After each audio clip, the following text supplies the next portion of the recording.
Hello and welcome back to our daily Africa Cup of Nations coverage. We're here into the third place playoff, which just finished just a few moments ago. And to talk all about it, once again with us tonight is again Tando Sibia. Good evening to you, Tando. Good evening, James. And Ruben Slagter is back with us. Good to have you, Ruben. Thank you. Thanks for having me. Here we are then, the results from today. It was a goalless draw that finished on penalties between Egypt and Nigeria. Those two going head-to-head then in Casablanca. That wrapped up just a few moments ago as things wrapped up just over there. Let's head straight to Casablanca, speak to Selena Sykes, who's in there and stepped out to the stadium for us. Selena, as mentioned there, goalless draw, finished on penalties. A good thing that we had the penalties to perhaps spice things up, I guess, a bit there. Yeah, but I think you put it quite well there, James. Maybe the penalties were a welcome end to that goalless draw for that third place between Egypt and Nigeria, because there wasn't much action going on. I was saying beforehand, obviously, this is the match that no one really wants to play, is it, after that heartbreak, obviously, of both teams falling at the final hurdle before the final. They then have to come and play this match here in Casablanca. And honestly, on the pitch, it showed, didn't it, that neither of these teams really were going for it that much.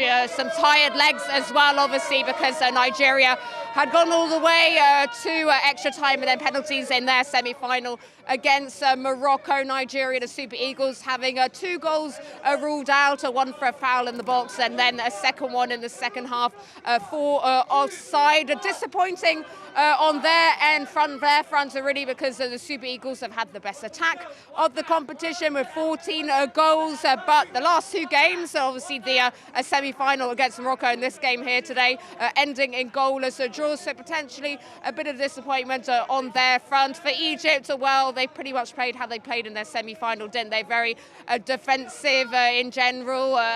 Not much really separating the pair here today. You could tell that there was some tired legs on the pitch and a bit of a lack of motivation, shall we say, on for both sides. Mo Salah, of course, well, he was on the pitch and missed his penalty in that penalty shootout. Had that saved by the Nigerian goalkeeper. Potentially, maybe his last AFCON. He hasn't obviously said so yet. His former Liverpool teammate Sadio Mane announcing that he will be playing his last AFCON match in tomorrow's final. Obviously, a lot of disappointment for Mo Salah, runner-up twice at AFCON and now finishing in 4th place here today. Nigeria coming out 4-2 on top against Egypt in that penalty shootout with Ademola Lookman getting the winning penalty. Has to be said that obviously after that failure in the penalty shootout against Morocco in the semi-finals, the Nigerians looking pretty more relaxed. It has to be said there was some very coolly converted penalty. Alex Iwobi too,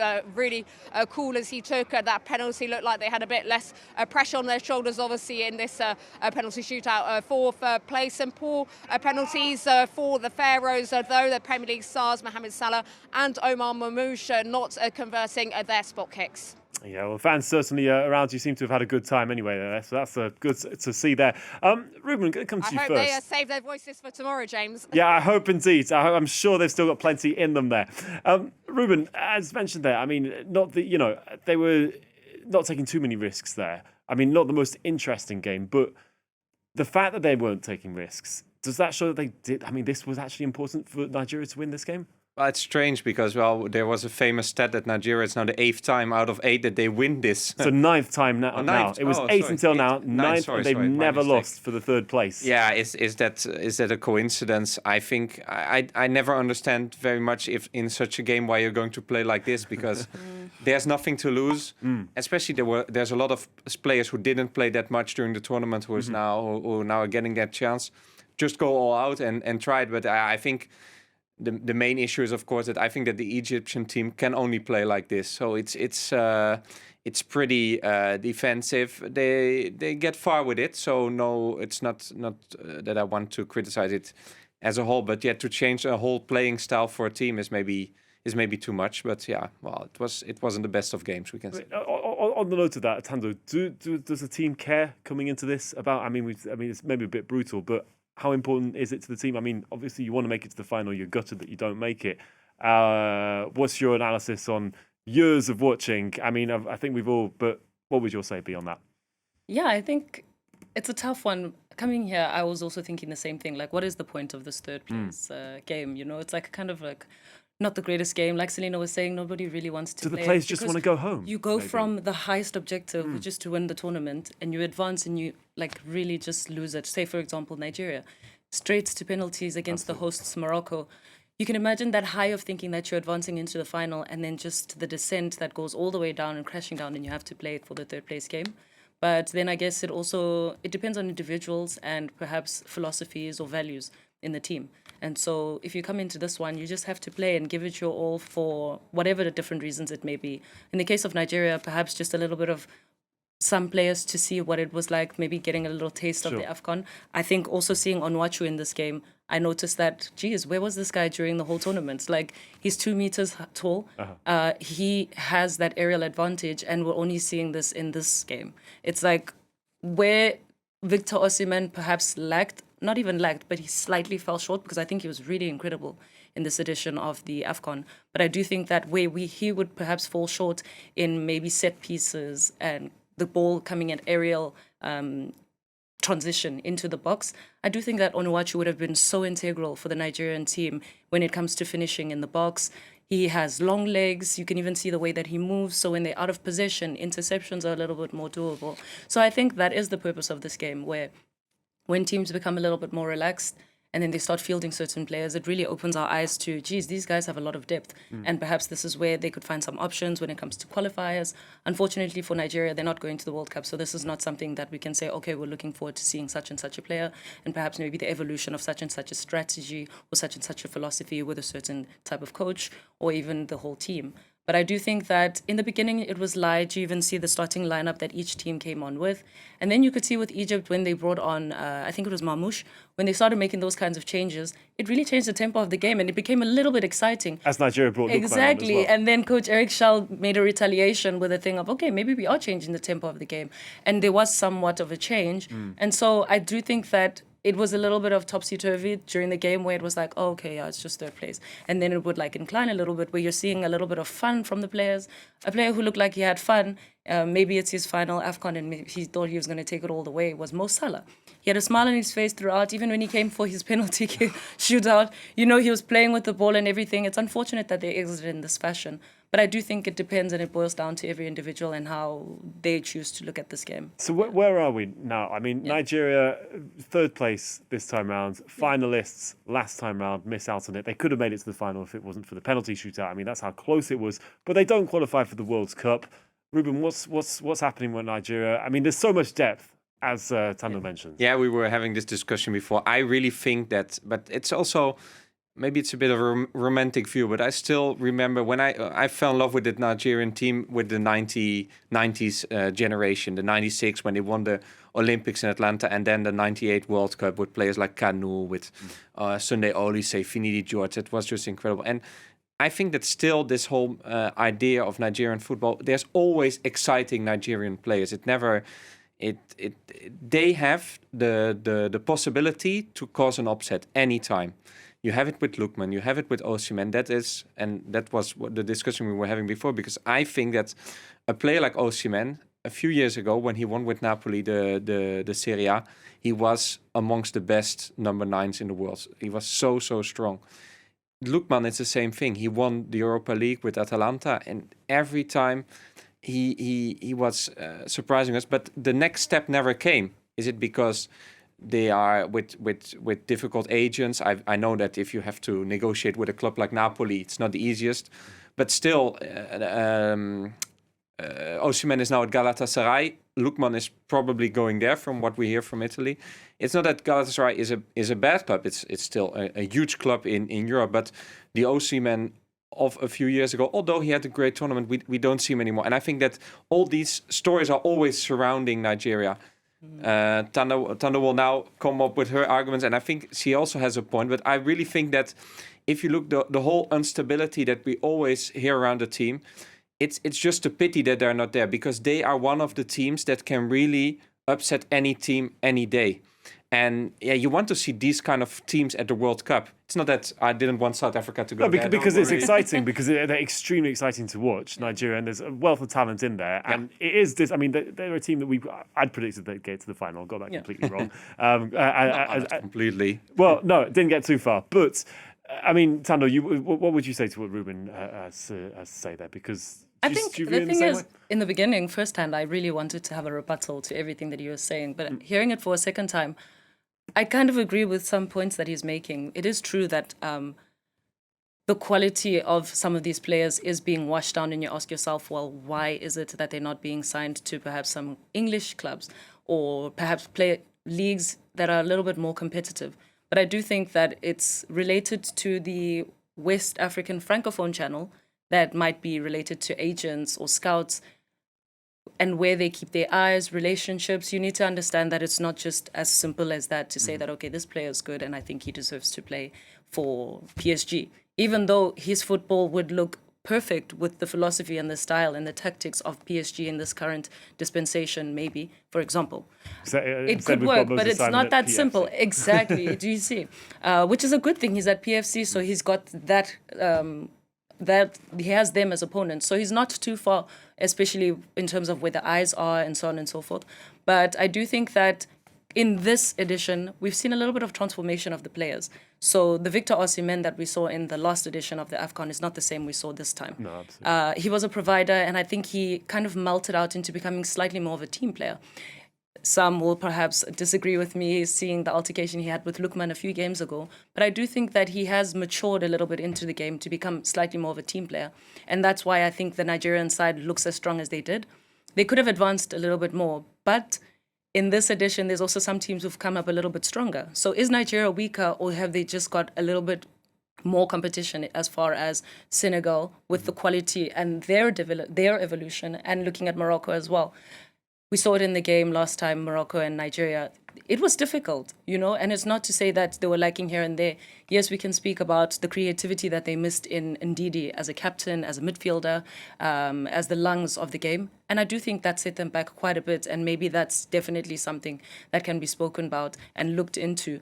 And maybe a little bit more recruitment in the midfielding department for the Nigerian side. So I think there's things that can be fixed for them to just up it up a notch. So much to go through. We need to have a word though on Egypt, because of course, I mean, big disappointments for Egypt going through there. I mean, in particular, as you mentioned, Salah missing that penalty there, Marmoush missing his penalty straight after him. Was this? I mean, this was a bit of a sad exit for Egypt, Ruben. Yeah, that it's true. You can also say that they came in the semis this time, and it's better than they did recently on AFCON. They are going to the World Cup. I'm just worried about the play of Egypt as a whole. Again today, you weren't too excited by what they did. But I mean, if you have those players up front like Marmoush and Salah, it was Salah today playing alone, I know, but okay, there is quality in that squad. You always, with Egypt even more, I got the impression that there's so much more in it. And I'm still thinking about Egypt as the African Brazil, to say it this way, that won it so many times, that every time it is not there anymore. And I still get the impression that there's so much more in the team as well. They will have a World Cup in which they are in a very affordable group. I think honestly that's maybe the weakest group in the whole World Cup. They have a real chance to go at least get out of the group, and then you don't know. I just hope that we will see a bit more of football from them. Sure, yeah, a little bit too conservative in ways. Let's talk, of course, about the big final coming up. I'm saying big final because what we saw today, we call in France the petite finale, the little final. That will see then tomorrow Morocco face off against Senegal. Both sides looking to sew a second star onto their shirt. Morocco playing at home, and there's always going to be, of course, some form of advantage. But if you take a look at these images here, this is the Senegalese team arriving in Rabat. They're completely surrounded by supporters. The squad has actually been furious about the conditions in which they were received when they arrived there. And you can see the players there getting onto the team bus, completely approachable, far too much according to the manager and to the association as they try there to make their way through. That's not all that happened though. Let's cross back to Selina. Selina, can you give us a bit more insight, a few more details to what's been going on over there. That's right, James. As obviously just mentioned, there were questions and complaints over that inadequate security upon Senegal's arrival in the capital, Rabat, ahead of that final, which has led the Senegalese Football Federation to accusing Moroccan authorities, obviously in charge of organisation here, of undermining their preparation for the final. That wasn't the only complaints they had. They also complained about their accommodation, saying it was inadequate. They filed an official complaint to change where they were staying. They also complained about their training facilities. They said that they had understood they would be training at the same complex that Morocco has been training at since the beginning of this competition. That state-of-the-art complex that we've been talking about so much since the beginning of this AFCON. So a lot of confusion for the Senegalese side since their arrival in the Moroccan capital. There's also been complaints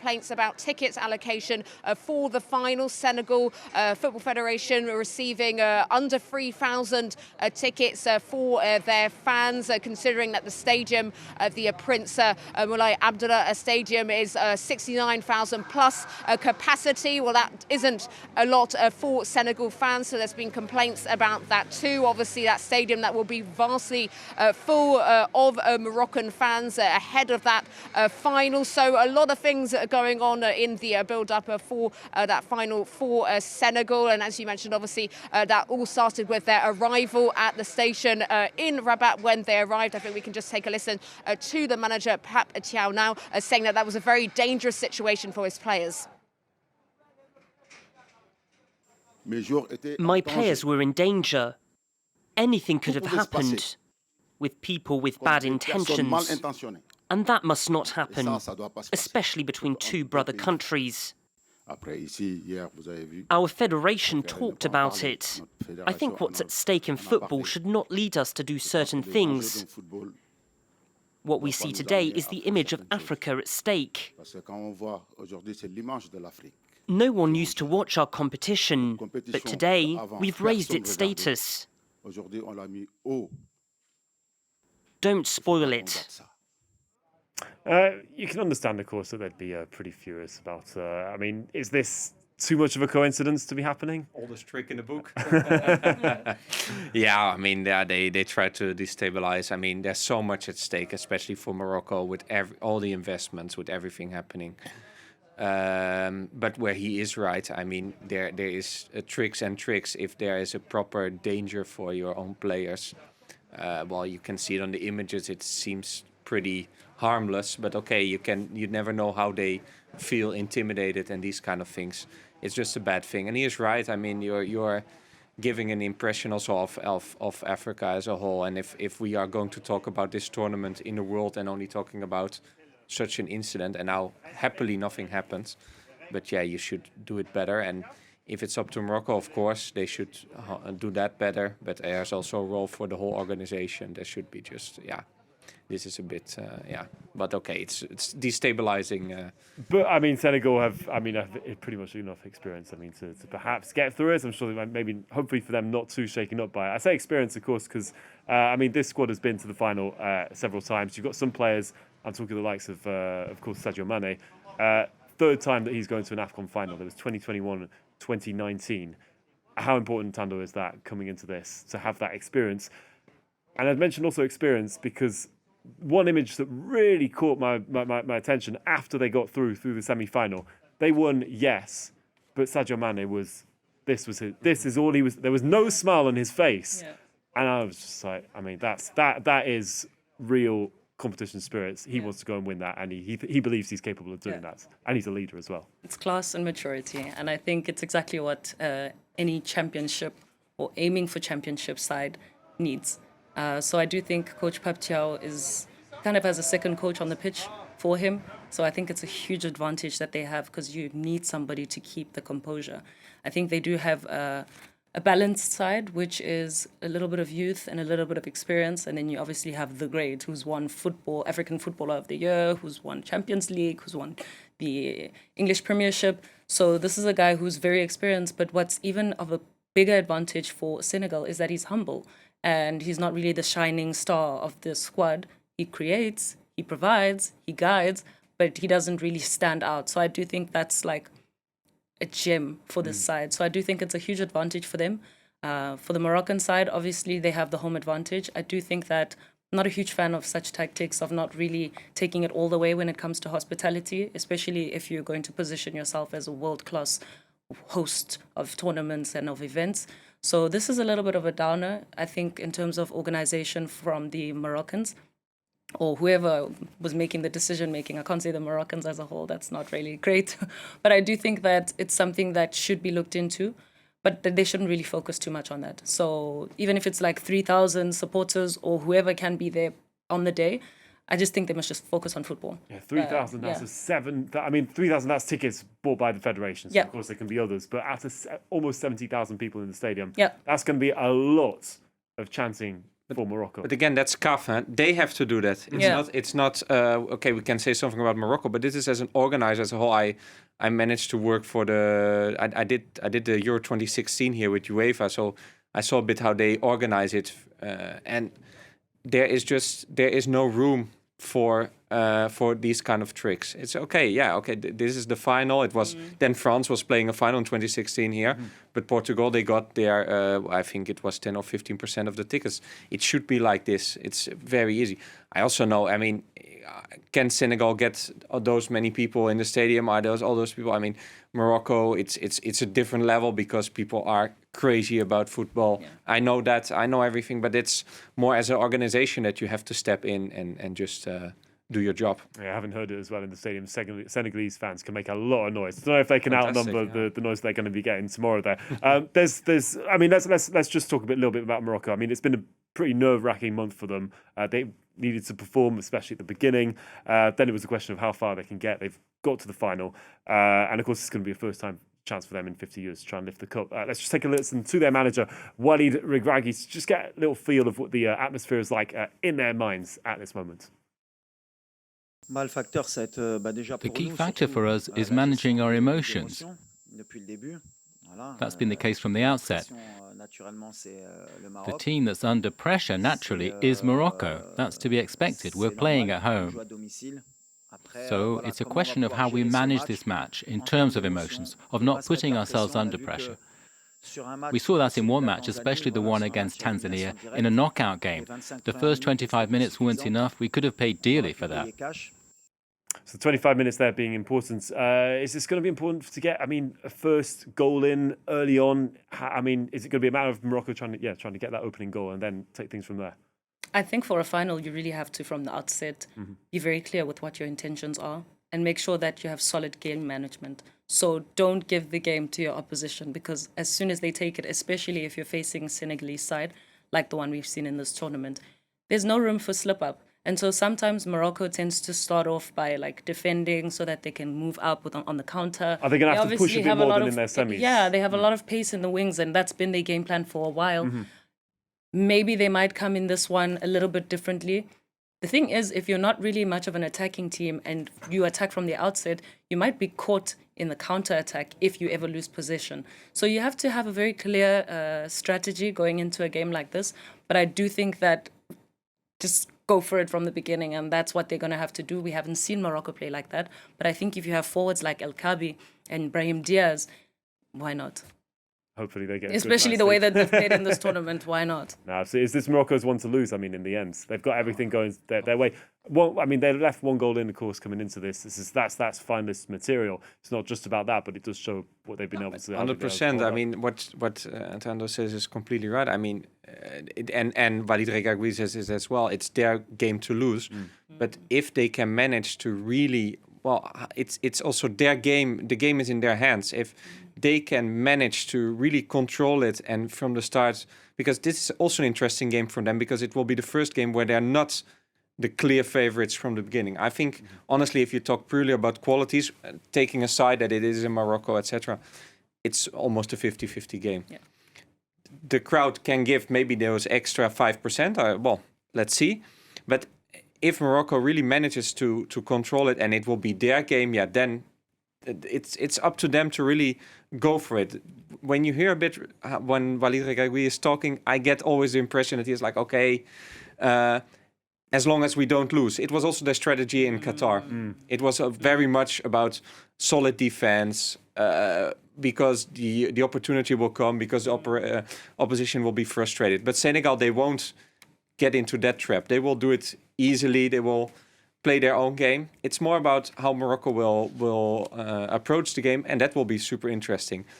Let's hope they will go all out, because then it will be a fantastic final. It'll be absolutely fantastic for them. Before we go, little prediction possible? I think it will be 1-1. Whoa, what does that mean? Going to penalties? Yeah, I think it will be penalties. And then there is a goalkeeper in Morocco who is incredibly strong in that. But that could make for an epic end. I mean, we've talked about we needed to spice things up a little bit in this edition. That would definitely do that job precisely. Tando? 2-1 Senegal. 2-1 I don't know why. I don't know. I just feel like, okay, this time around Senegal is quite strong. Mm-hmm. I do think that them playing at home is also a little bit of a tricky one, because the crowd, which is not a good thing, but it seems like the crowd has a lot of influence on the game, and maybe sometimes officiating. But that's like a dangerous thing to say. But yeah, I don't know. I just feel like the crowd pressure is a thing, but I think the Senegalese side can work about it. Well, we've got two sides, and we'll just have tomorrow to find out. We'll have, of course, special coverage for you tomorrow, before and as well after the match. That coverage happening then 7 p.m. here in Paris, kickoff being at 8 p.m. time, same in Paris as in Rabat. Join us for then, and we'll be there after the game to debrief it all. Thank you very much, Ruben, for coming in. Tando as well. Thank you to Selena over in Morocco as well. And we'll catch you all tomorrow night for the final AFCON show of the year. Good night.